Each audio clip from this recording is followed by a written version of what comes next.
masuk dalam hadirat-Mu yang kudus. Perkenankan hamba-Mu ya Yesus, sujud menyembah dalam kekudusan.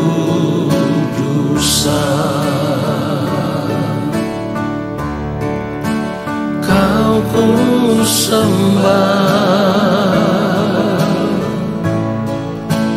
Kau ku sembah,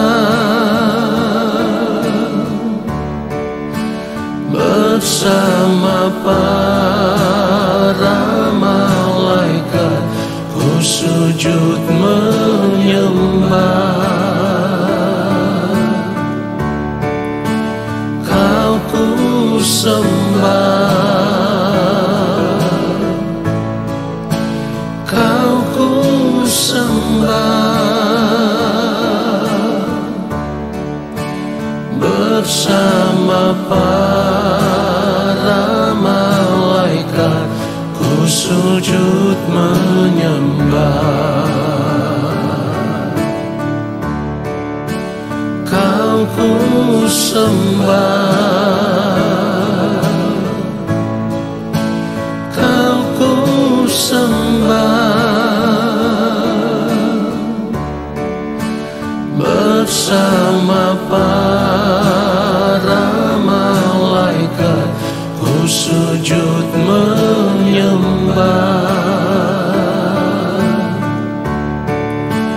Kau ku sembah,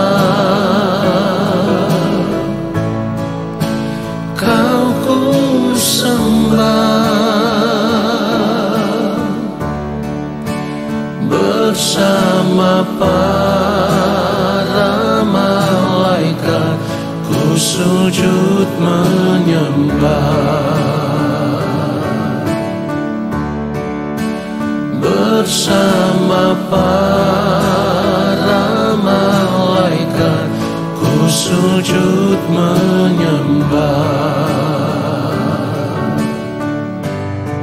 Sujud menyembah.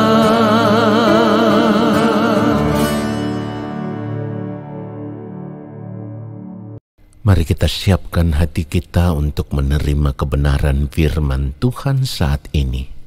Mari kita berdoa. Yang Maha Kudus, Allah Bapa kami yang ada di dalam kerajaan sorga, saat ini kami semua ada di hadapan Bapa. Kami mau duduk diam di dalam hadirat-Mu. Kami mau duduk diam di kaki-Mu ya Tuhan. Dan kami mau menanti-nantikan Bapa berbicara bagi kami, menyampaikan isi hati-Mu kepada kami. Allah Roh Kudus, belas kasihanilah kami, berikanlah kepada kami hikmat pengertian, supaya kami boleh mengerti setiap kebenaran firman Tuhan yang kami dengar, lalu kami mau berjuang untuk hidup seturut dengan firman-Mu. Urapilah hamba-Mu untuk menyampaikan akan kebenaran firman-Mu ya Tuhan, supaya apa yang hamba sampaikan, biarlah itu menjadi kebenaran yang benar-benar Bapa kehendaki, kebenaran yang berasal dari hati Bapa, dari pikiran dan perasaan Bapa, dan kebenaran itulah yang memberkati setiap kami yang mendengarkan. Di dalam nama Tuhan Yesus Kristus, kami siapkan hati kami untuk kebenaran firman Tuhan saat ini. Amin. Saudaraku yang dikasihi oleh Tuhan Yesus Kristus, kita akan melihat kebenaran firman Tuhan. Roma pasal yang ke-8 ayat 14. Semua orang yang dipimpin Roh Allah adalah anak Allah. Kita ulang sekali lagi. Semua orang yang dipimpin Roh Allah adalah anak Allah. Saudara yang dikasihi oleh Tuhan Yesus Kristus, Dari kebenaran firman Tuhan ini seharusnya kita mengerti bahwa kita tidak mempunyai pilihan yang lain. Untuk menjadi anak-anak Allah, kita harus menyerahkan segenap hidup kita untuk dipimpin oleh Roh Allah. Kalau firman Tuhan katakan semua orang yang dipimpin Roh Allah adalah anak Allah, ini artinya ketika kita tidak bersedia menyerahkan hidup kita, atau ketika kita tidak bersedia memberikan segenap hidup kita untuk dipimpin oleh Roh Allah, maka kita tidak akan bisa menjadi anak-anak Allah. Perhatikan itu saudaraku. Saudara, ini persoalan serius yang harus kita perkarakan di dalam kehidupan kita. Karena selama ini begitu gampangnya kita mengakui diri sebagai anak-anak Allah hanya karena kita merasa kita ini orang Kristen atau karena kita ini orang percaya, lalu kita dengan gampangnya mengaku diri sebagai anak-anak Allah.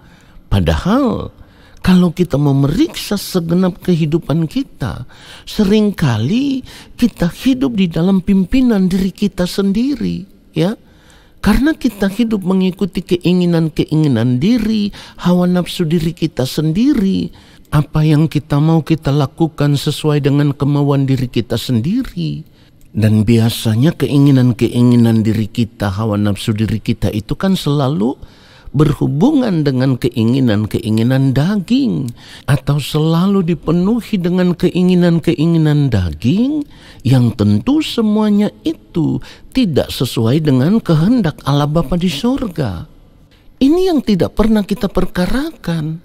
Tetapi karena kita merasa kita ini orang Kristen, kita ini orang percaya, kita selalu mengaku diri sebagai anak-anak Allah. Saudaraku, mari kita perkarakan akan hal ini. Kalau kita mengaku diri sebagai anak-anak Allah, maka tentu konsekuensinya adalah kita harus memberi diri kita untuk hidup di dalam pimpinan Roh Allah. Perhatikan ini saudaraku, kalau kita tidak memberi diri kita untuk hidup di dalam pimpinan Roh Allah, maka apapun yang kita lakukan, perhatikan ini, apapun yang kita lakukan, pasti semuanya tidak sesuai dengan kehendak Allah. Kalau tidak sesuai dengan kehendak Allah, itu berarti kehendak siapa yang kita lakukan? Saudara perhatikan, keinginan diri, hawa nafsu diri yang dipenuhi dengan keinginan-keinginan daging, semuanya itu bukan berasal dari Allah Bapa di sorga. Perhatikan itu saudaraku. Saya ulang sekali lagi, setiap keinginan diri, setiap hawa nafsu diri yang dipenuhi dengan keinginan daging, semuanya itu bukan berasal dari Allah Bapa di sorga. Kenapa demikian? Karena keinginan-keinginan daging tidak mendapat bagian di dalam kerajaan sorga. Mari kita lihat kebenaran firman Tuhan, Galatia pasal yang ke-5, lalu kita mulai membaca dari ayatnya yang ke-19. Perbuatan daging telah nyata, yaitu percabulan, kecemaran, hawa nafsu, ayat 20, penyembahan berhala, sihir, perseteruan, perselisihan, iri hati, amarah, kepentingan diri sendiri, percidraan, roh pemecah, ayat 21, kedengkian, kemabukan, pesta pora, dan sebagainya. Perhatikan ini saudaraku, terhadap semuanya itu kuperingatkan kamu seperti yang telah kubuat dahulu, bahwa barang siapa melakukan hal-hal yang demikian, ia tidak akan mendapat bagian dalam kerajaan Allah. Saudaraku, kebenaran firman Tuhan ini tegas sekali. Sebab apa yang dikatakan firman Tuhan ini artinya, kalau kita tetap hidup di dalam keinginan-keinginan diri, di dalam hawa nafsu diri yang dipenuhi dengan keinginan-keinginan daging, seperti yang sudah firman Tuhan katakan, itu artinya kita tidak akan pernah bisa mendapat bagian di dalam kerajaan Allah. Dengan demikian akan menjadi percuma kita mengaku diri sebagai orang Kristen, sebagai orang percaya, mengaku diri sebagai anak-anak Allah. Tetapi karena kita tidak menyerahkan segenap hidup kita atau memberi hidup kita dipimpin oleh Roh Allah, pada akhirnya dari cara hidup kita yang tidak sesuai dengan kehendak Allah Bapa di sorga, maka hal itu akan membuat kita tidak bisa diterima di dalam kerajaan Allah. Saudaraku, disinilah kita harus menyadari kalau masa hidup kita di dunia ini adalah masa penantian kita untuk menjadi anak-anak Allah.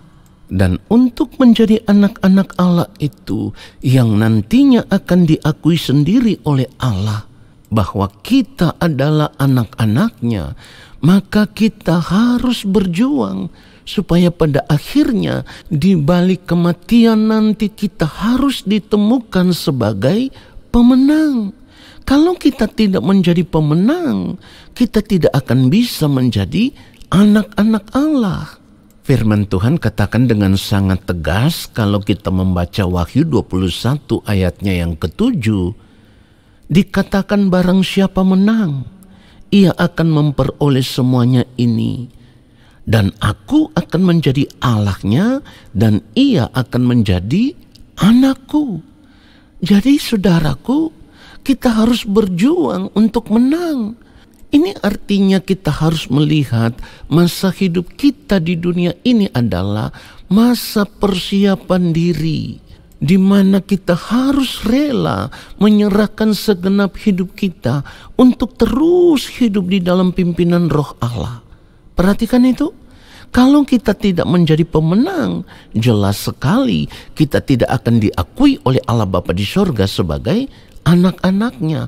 Tidak diakui oleh Allah sebagai anak-anaknya, itu artinya kita tidak akan pernah bisa mendapat bagian di dalam kerajaan Allah. Kita tidak akan pernah menerima warisan yang telah disediakan oleh Allah kepada anak-anaknya. Ingat itu? Barang siapa menang, ia akan memperoleh semuanya ini. Semuanya ini itu apa? Mari kita lihat kembali Roma pasal yang ke-8 tadi. Kita membaca ayatnya yang ke-17. Dan jika kita adalah anak, maka kita juga adalah ahli waris.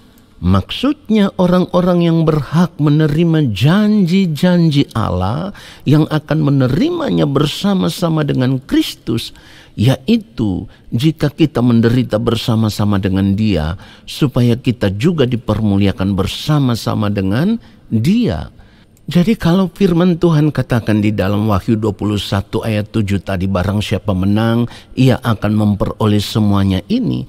Maksudnya adalah kita akan menerima warisan sebagai anak-anak kerajaan Allah, di mana saat itu Allah Bapa di sorga akan mengakui kita sebagai anak-anaknya, dan kita akan diperkenankan masuk di dalam kerajaan Allah. Saudaraku, kita harus merindukan ini lebih dari apapun, ya. Roma 8 ayat 19, firman Tuhan katakan, sebab dengan sangat rindu seluruh makhluk menantikan saat anak-anak Allah dinyatakan. Mari kita sadar akan hal ini, bahwa masa hidup kita saat ini adalah masa penantian untuk menjadi anak-anak Allah.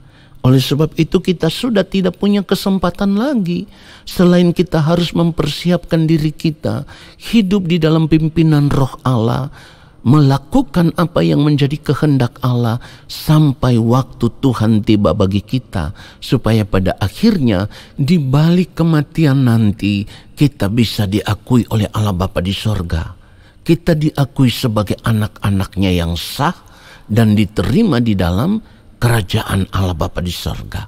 Biarlah kebenaran firman Tuhan ini menyadarkan kita semua dan memberkati kita semua. Saudara, mari kita angkat tangan di hadapan Bapa di sorga dan kita mau menerima berkat-Nya. Terima kasih Bapa, firman-Mu menyadarkan kami bahwa masa hidup kami di dunia ini adalah masa penantian bagi kami untuk dinyatakan sebagai anak-anak-Mu. Kami bersedia menyerahkan hidup kami untuk hidup di dalam pimpinan Roh Kudus saja yang akan memimpin kami ke dalam seluruh kebenaran, supaya kehidupan kami pada akhirnya boleh ditemukan berkenan di hadapan-Mu ya Bapa di sorga, dan pada akhirnya kami boleh diperkenankan ada di dalam kerajaan-Mu ya Allah. Terima kasih Bapa di sorga untuk kebenaran firman-Mu. Kami mau mengangkat tangan di hadapan Bapa. Kami percaya Bapa akan menurunkan tangan dan memberkati setiap kami. Turunlah atas kehidupan kami segala berkat kasih karunia daripada Allah Bapa di sorga. Rahmat cinta kasih yang berlimpah-limpah dari Gembala Agung yang mulia Tuhan Yesus Kristus di dalam persekutuan yang manis dengan Roh Allah yang kudus menyertai langkah hidup kami dan memberkati kami sekarang dan sampai selama-lamanya. Amin.